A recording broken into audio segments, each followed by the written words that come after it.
sorry I can't be with you today to celebrate Scottie's life. During my years of teaching and working with middle school and high school kids with disabilities, I often use Scottie as a person for those students to emulate. He was a role model to so many others, not only my students, but also to me. His acceptance of his life circumstances and willingness to challenge himself was a gift to us. We shared common recreation interests, and it was always fun to see Scottie at different events. Something I read recently really applies to Scottie. Our time here is spent living with what we are given, learning how to use those gifts, and loving those we touch. If we do those things well, living, loving, and learning, we will leave a legacy for those that follow. Scottie has used his life to leave a legacy for all of us.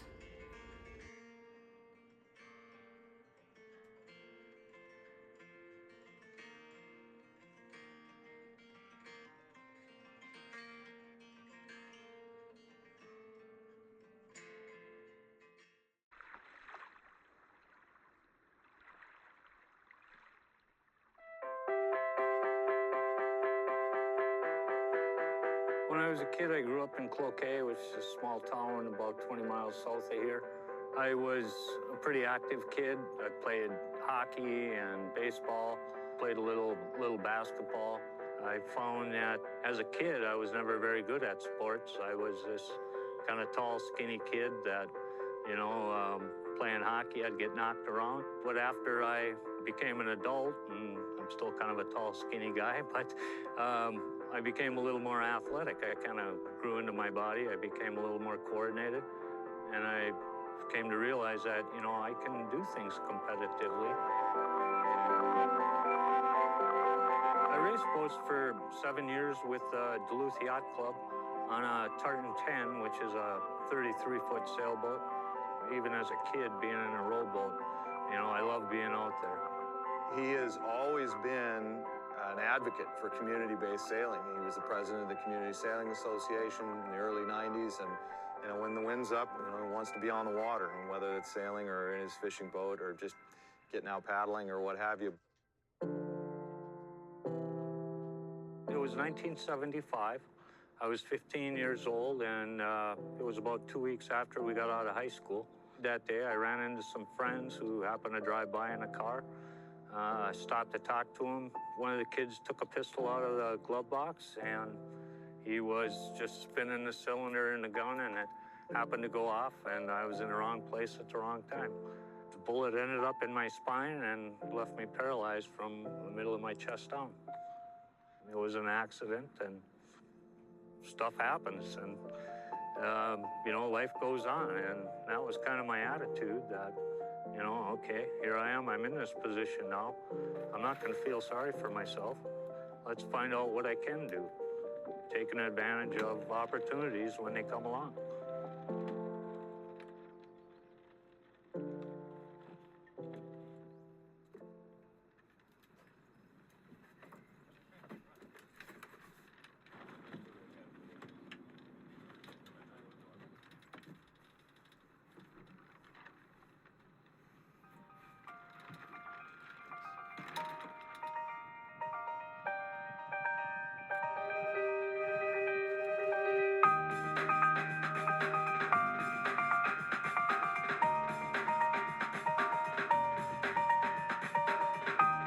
I was never on a sailboat until after I got hurt.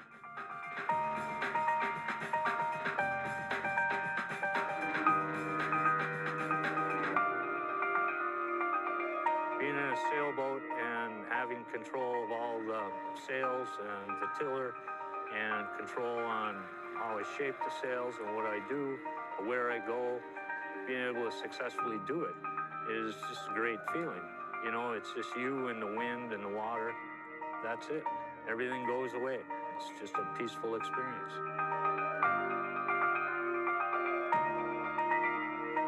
I don't want to to say he's an inspiration to others, but he is.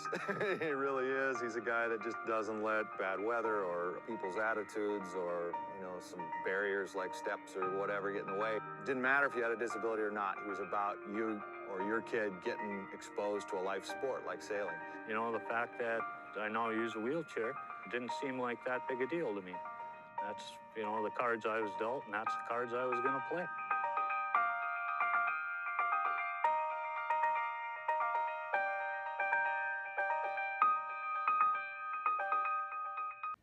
Hi, this is Katie Fickner, and I'd like to send my condolences to all of Scottie's friends and family.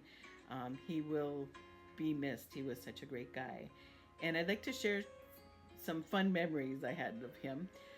Scottie was one of our very first sit skiers. When we got a sit ski, he came out and tried it out, and we experimented with all kinds of things. We were trying to figure out what kind of poles to use and how they worked, and he was trying all kinds of different things, and he got very good. He became a very good skier and started racing nationally. So we went to quite a few national competitions, and I got to know him better by traveling with him to some of the competitions. And one of the memories I have is we went to Squaw Valley, and we rented a nicer condo than we typically had. I mean, sometimes we had some really kind of shady places we stayed. And in this very nice condo, I went to go in the bathroom one morning to take a shower, and I stepped into the bathtub. And in the bathtub, there was a dripping, wet, very nice, upholstered dining room chair. And I was like, oh my goodness, what is this doing dripping in the bathroom? Are we going to get in trouble for doing this? And come to find out, the reason it was there is because in the very nice condo that we rented, there was not an accessible bathroom or a shower to roll into even. And so Scottie had made do with what he could find in the house and had adapted, and it worked well for the rest of our trip. I really appreciated his way he solved issues and went about things. And he was such a nice guy. He encouraged other people. He was a good mentor. He got people to participate in all kinds of different things and to try things out, sailing and skiing and basketball. And so he was somebody who will be greatly missed by everybody, and including myself. I really will miss him. Hello, I'm Dick Fickner. I'd like to talk a little bit about Scottie. He's going to be very missed. We first got to know Scottie about 1979, 1980. He was one of the founders of the Twin Ports Flyers basketball team. Jim Listrud, who was another member of the team, had asked the workers at Fickner's Meats if they could help scrimmage against the Flyers to give them practice. So we would scrimmage and play against the Flyers, and we weren't very good and didn't give them much competition, but I think it helped them to get better and to improve their play, because they would have to go around us and shoot, and we were basically in their way. But we did help give them a little practice, and that's how we first got to know Scottie.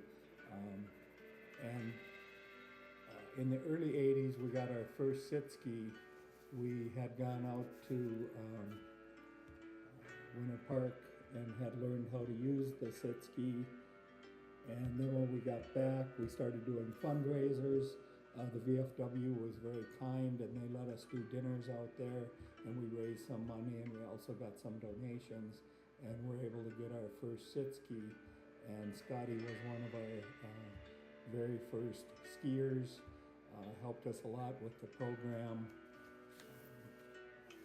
So he helped us with many programs, and he's going to be missed by many people. So thank you. Scott, you had more strength than anyone I know. In my heart, you are truly my brother-in-law. You treated Cindy, her boys, Chantel, and Kyler with such love and compassion. You showed everyone that you knew that your disability cannot stop you from living a fulfilled life. None of our lives will be the same without you, Scott. I am glad you are no longer in pain and you are watching over us. I love you and I will miss you dearly. Live on, Ellis.